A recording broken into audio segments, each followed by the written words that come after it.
तो दोस्तों, आज की इस वीडियो में हम लोग फिर से बात करने वाले हैं।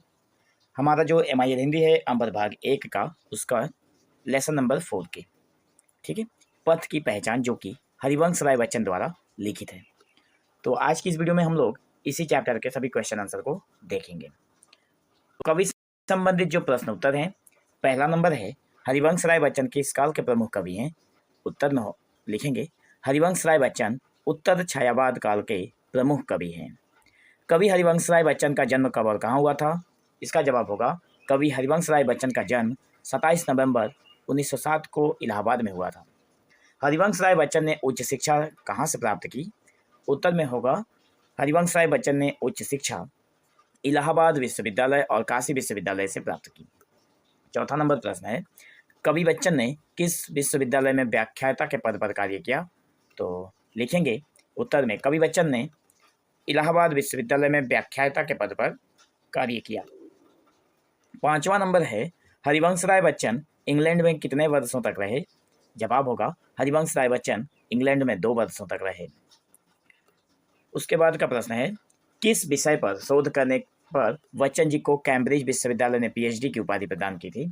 उत्तर होगा, एड्स के काव्य पर शोध करने पर कैम्ब्रिज विश्वविद्यालय ने बच्चन जी को PhD की उपाधि प्रदान की थी।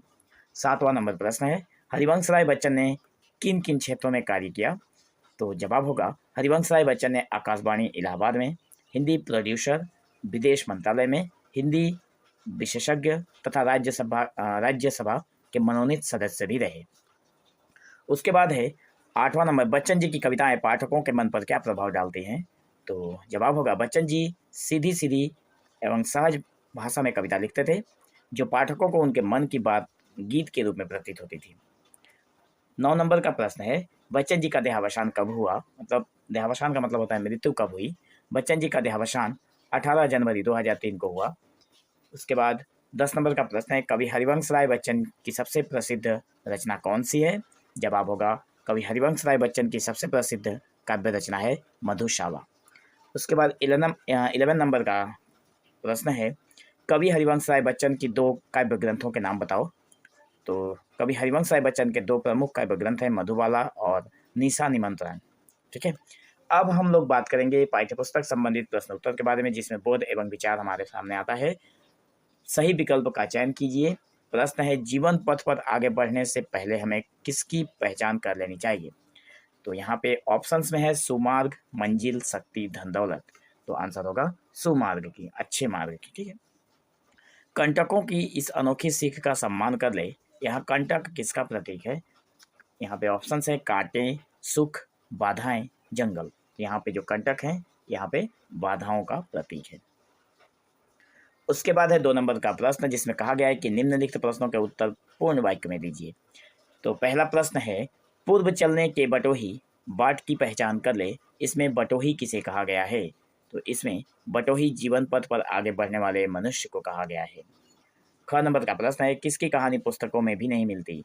तो सुमार्ग पर चलने की कहानी जो है, या फिर जो सीख है, वो हमें पुस्तकों में भी नहीं मिलती। स्वप्न देखने का अधिकार किसे है? प्रत्येक व्यक्ति को स्वप्न देखने का अधिकार है। कवि ने पथिक को किस पर मुग्ध होने से मना किया है? तो कवि ने पथिक को स्वप्न पर अर्थात कल्पना लोक पर मुग्ध होने से मना किया है।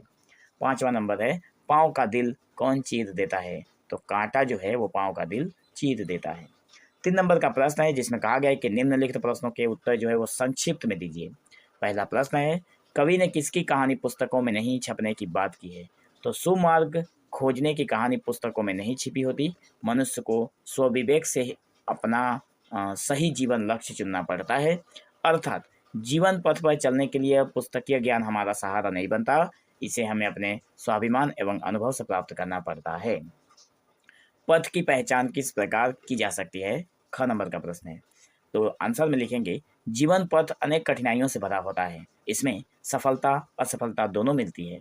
स्वविवेक, स्वाभिमान एवं अनुभव के द्वारा हम अपना जीवन पथ चुन सकते हैं। इस कार्य में हमारे पूर्वजों के बताए मार्ग भी बहुत हद तक हमारी सहायता करते हैं। हम अपने पूर्वजों द्वारा बताए गए मार्गों पर चलकर भी अपनी मंजिल को पा सकते हैं। ग नंबर का प्रश्न है, हमारे किन पूर्वजों का सुयश किन रूपों में अभी भी कायम है? तो उत्तर होगा कुरुक्षेत्र की रणभूमि में भगवान श्री कृष्ण के दिए गीता का उपदेश, भगवान बुद्ध के बताए गए सत्य एवं अहिंसा के मार्ग, कबीर, तुलसी एवं सूरदास के उपदेश तथा महात्मा गांधी के बताए गए सत्याग्रह एवं अहिंसा के मार्ग आज भी हमारा मार्गदर्शन कर रहे हैं। सम्राट अशोक के द्वारा देश विदेशों में प्रचारित बौद्ध धर्म आज भी कायम है। उसके बाद हम लोग बात करेंगे घ नंबर का। यात्रा सरल बनाने के लिए कवि ने क्या सुझाव दिया है? उत्तर में लिखेंगे जीवन पथ पर आगे बढ़ने को कवि ने यह जीवन यात्रा का नाम दिया है। इस जीवन यात्रा को सरल बनाने के लिए मनुष्य को व्यर्थ के विवादों से बचना चाहिए। यात्रा में हमें कष्ट मिलेगा और सुख प्राप्त होगा, सफलता मिलेगी या असफलता इसकी परवाह किए बिना निरंतर आगे बढ़ते रहना चाहिए, इससे यात्रा सरल होगी। उसके बाद का प्रश्न है यात्रा में क्या क्या अनिश्चित है? तो उत्तर होगा हमें यात्रा में अनेक अनिश्चितताओं का सामना करना पड़ सकता है। हमारी यात्रा सरल होगी या कठिन, यात्रा में हमें कष्ट मिलेगा या सहूलियत होगी, यात्रा सफल होगी या असफल, इन सब की कोई गारंटी नहीं है। यात्रा में अनेक बाधाओं का सामना भी करना पड़ सकता है। मार्ग में अनेक मनोरम स्थान भी मिल सकते हैं, सुंदर सुंदर पहाड़, वन, बाग भी देखने को मिल सकते हैं तथा कांटे भी चुभ सकते हैं। ठीक है, अब हम लोग बात करेंगे 4 नंबर के प्रश्न में। कवि ने स्वयं पर मुग्ध होने की को मनाही क्यों की है? तो आंसर होगा कायर और कमजोर लोग ही स्वप्न पर विश्वास करते हैं तथा मुग्ध होते हैं। साहसी और पुरुषार्थी व्यक्ति सत्य का सहारा लेते हैं तथा स्वप्न अथवा कल्पना को भी साकार करने की कोशिश करते हैं। अर्थात जीवन में यथार्थ से परिचित होना अत्यंत आवश्यक है, इसलिए कवि ने स्वप्न पर मुग्ध होने से मना किया है। ठीक है, 6 नंबर का प्रश्न है पथ की पहचान कविता से क्या सीख मिलती है? अपने शब्दों में लिखिए। तो जो पथ की पहचान है, कविता हमें जीवन में हमेशा आगे बढ़ने की सीख देती है। मनुष्य जब अपने जीवन पथ पर आगे बढ़ता है तो उसके सामने कई प्रकार की चुनौतियां होती हैं।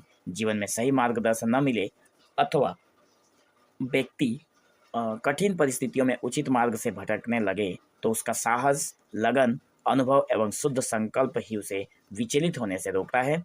अतः जीवन मार्ग में आने वाली बाधाओं से सबक लेकर आगे बढ़ने की यह कविता हमें सीख देती है। उसके बाद अगर हम लोग बात करें 4 नंबर की, आशा स्पष्ट कीजिए। तो कहा गया है क नंबर में यह निशानी मुख होकर भी बहुत कुछ बोलती है। उत्तर में होगा इन पंक्तियों का आशय यह है कि हमारे पूर्वजों द्वारा संचित धरोहर तथा उनके पद चिन्ह हमें जीवन में आगे बढ़ने के लिए प्रेरित करते हैं। यद्यपि यह पद चिन्ह और निशानियां मूक धरोहर होती हैं, तथापि उनमें सफलता के अनगिनत ज्ञान छिपे होते हैं। ख नंबर का प्रश्न है स्वप्न पर ही मुग्ध मत हो, सत्य का भी ज्ञान कर ले। इन पंक्तियों का आशय यह है कि कल्पना या स्वप्न के सहारे हम जीवन में आगे नहीं बढ़ सकते। हमें प्रगति के लिए ठोस आधार की आवश्यकता होती है, अतः कल्पना को साकार करने पर जोर देना चाहिए।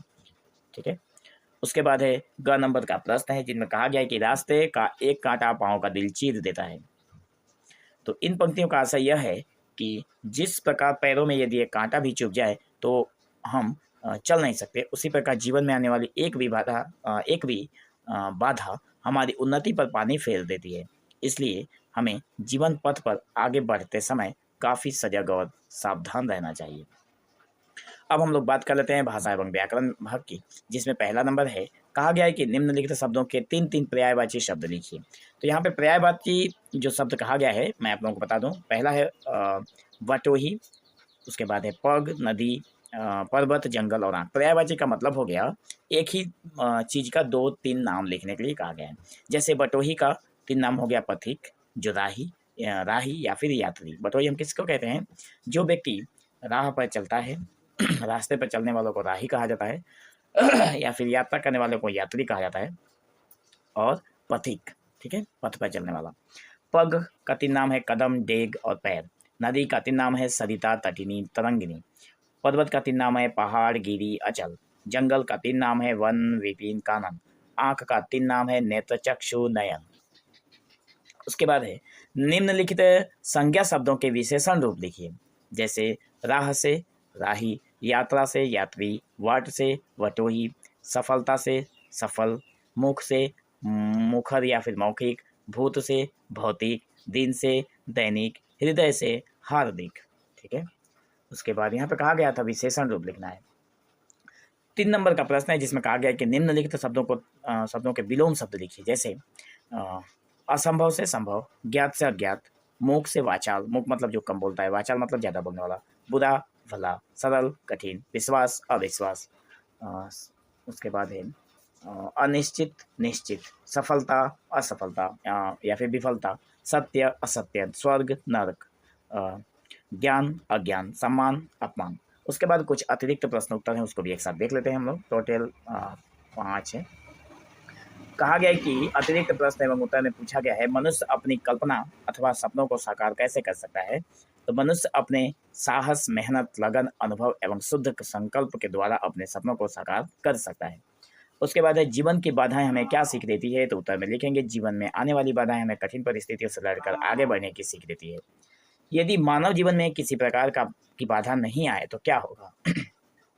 तो इसके उत्तर में लिखेंगे बाधाएं हमें जीवन में कठिन परिस्थितियों से लड़कर आगे बढ़ने की शिक्षा देती है। यदि मानव जीवन में बाधाएं नहीं आए तो मनुष्य बेपरवाह और अनुभवहीन हो रह जाएगा, उसे जीवन यात्रा का असली मजा नहीं आएगा। 4 नंबर का बिंदु जो है प्रश्न है, जीवन मार्ग में हमें किस प्रकार के दृश्य देखने को मिलते हैं। तो जीवन मार्ग में हमें अनेक प्रकार के दृश्य देखने को मिलते हैं। मार्ग में हमें कल कल करती नदियाँ, झरझर बहते झरने, हरियाली भरे पर्वत, ऊंचे ऊंचे पर्वत, भयंकर एवं अंधेरी गुफाएं, सुंदर सुंदर फूलों से भरे बाग बगीचे, छायादार वृक्ष, सघन वन एवं कांटेदार झाड़ियां देखने को मिलती हैं। उसके बाद का प्रश्न है स्वप्नों का हमारे जीवन में क्या महत्व है। तो स्वप्न कदाचित हमारे जीवन को बहुत हद तक एक सुदृढ़ आधार प्रदान करता है। आवश्यकता आविष्कार की जननी है। जब हमें किसी चीज़ की आवश्यकता महसूस करते हैं, ठीक है, जब हम किसी चीज़ की जो आवश्यकता है वो महसूस करते हैं तो उसे बनाने की कल्पना करते हैं। उसी कल्पना के सहारे हम हकीकत तक पहुंचते हैं। समय आने पर हम अपने साहस, मेहनत और लगन के साथ उस वस्तु को पाने में लग जाते हैं। समय आने पर हमारी मेहनत रंग लाती है और हमारा सपना साकार हो उठता है। चिड़िया को आकाश में उड़ते देखकर ही हवाई जहाज बनाने वाले की लालसा राइट ब्रदर्स के मन में जगी थी और समय आने पर यह साकार भी हो उठा। तो एक शब्द में उत्तर दीजिए। कुछ और प्रश्न है उसको भी देख लेते हैं। पथ की पहचान कविता के कवि कौन है। तो हरिवंश राय बच्चन। किस जगह पर हमारी यात्रा खत्म हो जाएगी, यह भी निश्चित है या अनिश्चित, यह अनिश्चित है। जीवन पथ पे सुंदर वन बाग मिलेंगे, यह भी निश्चित है या अनिश्चित है। हमारी आंखों में किसे देखने का सपना होना चाहिए। तो हमारी आंखों में स्वर्ग देखने का सपना होना चाहिए। जब हमें स्वर्ग का सपना आता है तो क्या होता है, तो हमारी आंखों में चमक आ जाती है और हमारे पैरों को पंख लग जाते हैं। ठीक है, तो आज की इस वीडियो में बस इतना ही।